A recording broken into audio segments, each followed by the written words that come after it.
Hey everyone, in this video I will be going through drafting your persuasive speech. So we'll be talking about organization and structure as well as a little bit of style. So we have talked about organization previously when you were working on your informative speeches. So I encourage you to go back through your notes and the readings from that day that we talked about that and review, but I am gonna kind of go over a lot of that again in this video, but just know that we have talked about this before. So, like I said, we've discussed this before, but we are going to build on it for the persuasive speech because when we are trying to persuade our audience, we have to do things a little bit differently in order to be more convincing.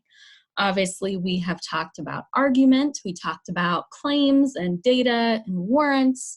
We've also talked about audience, and you all have collected some information from your audience that you can use. But we're going to build on this and talk about structure a little more today.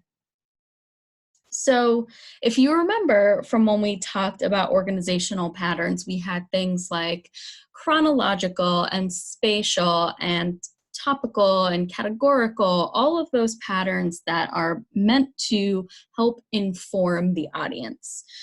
When we're trying to persuade, we've got to be a little more creative in how we are arranging our information to build suspense, to build emotion, and to ultimately build toward your audience wanting to do something.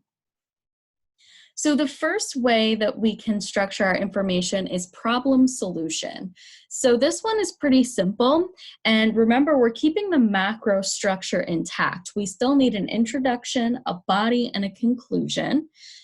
But once you've gained the audience's attention and stated your purpose in the preview, the first main point, the first main chunk of the body and all of the subpoints are going to develop the problem and its significance. So you are going to be, this is a very informative kind of piece of the persuasive speech. You're setting the context, you're telling us what's going on, but you're not just informing us. You do need to convince us that it's a problem that we should care about. So that's where really tapping into your audience's values and interests can play a part in this to really make us care about it. After convincing the audience that a problem exists, your job is to then provide a solution and explain how it's going to solve or mitigate the problem. And if you remember from Toolman, you want to keep your claims pretty small in the sense that you can't promise that your idea is going to create world peace. That would be nice, but that's just a very big claim. So you want to make sure you are advocating for something very nuanced, very specific, something small that would help the problem, or some small action we can take to do something better. So you don't need to worry about promising huge changes from your idea. You just want to persuade us to think a certain way or to do something. The second way is similar, but we kind of expand on it. It's called Monroe's motivational sequence. And so in the first part, I've kind of divided it in half just for continuity.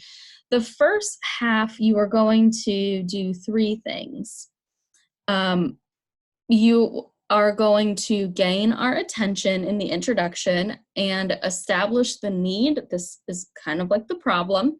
Body one is the need, body two is the satisfaction or the solution. So right there, need and satisfaction correspond with problem and solution. The extra things we get here are the visualization piece and action. Now, your problem solution speech could have an action statement at the end, but the visualization here is key. It is where you help your audience really see a picture in their minds what the world would be like or what society would be like with this change in our views or with this change in our actions and behaviors. So you're helping us visualize.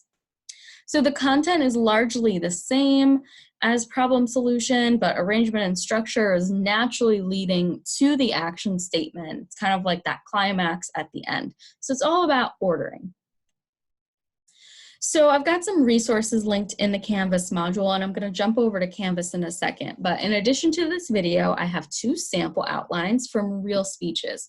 One of them is a problem solution structure, and the other one is Monroe's motivated sequence. I also have an outline guide that does not have any content in it, but does give you a step-by-step how to construct this. And I'll show you these. And then linked you to 2 readings if you need to refresh your memories on organization and outline. So since we did cover this already. So let's jump over to Canvas, and that is my grandma in that picture. So jumping over to Canvas, I'm here in the start page, April 13th to 17th. I've got the Persuasive Speech Explainer up there, and this is going to be this video.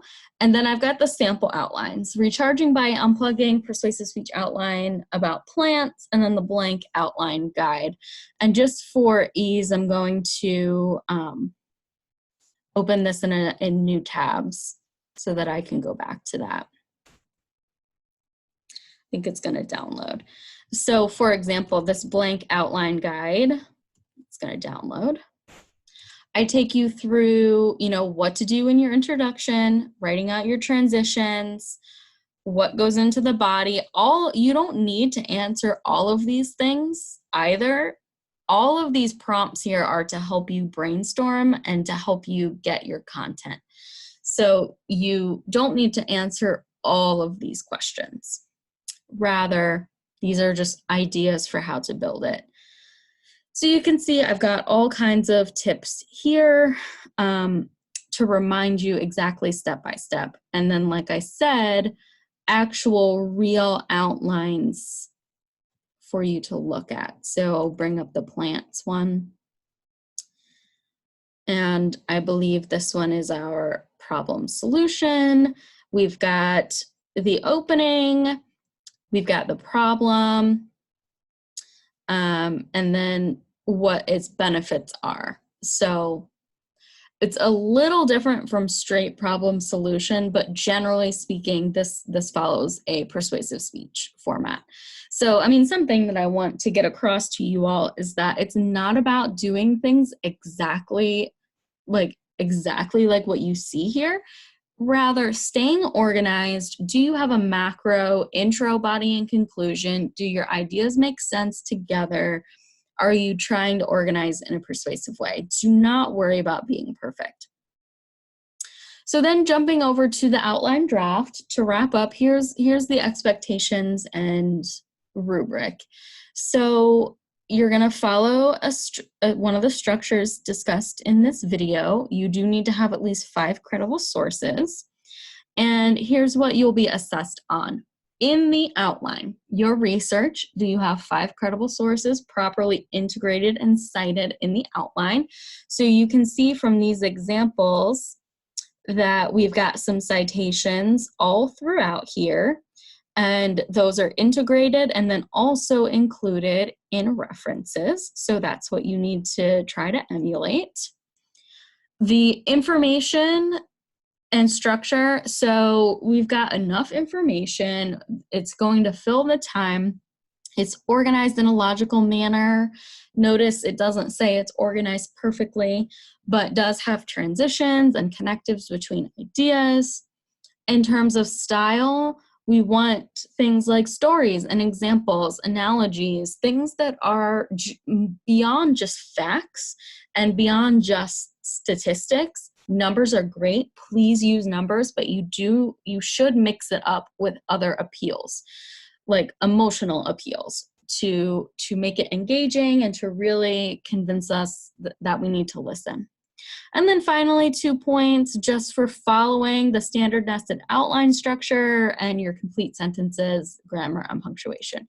So you can see here that we've got the nested outline structure. One of my pet peeves is bullet points. So please don't use bullet points. That would be great. So that is all for the outline. Again, please take a look at all of these resources in the start page. And If you can, join the Zoom meetings this week during our previously scheduled class time, and I can answer any and all questions that you have. And if you cannot join the Zoom meetings, please reach out to me, and I am happy to meet with you individually or email or whatever works. All right, thank you.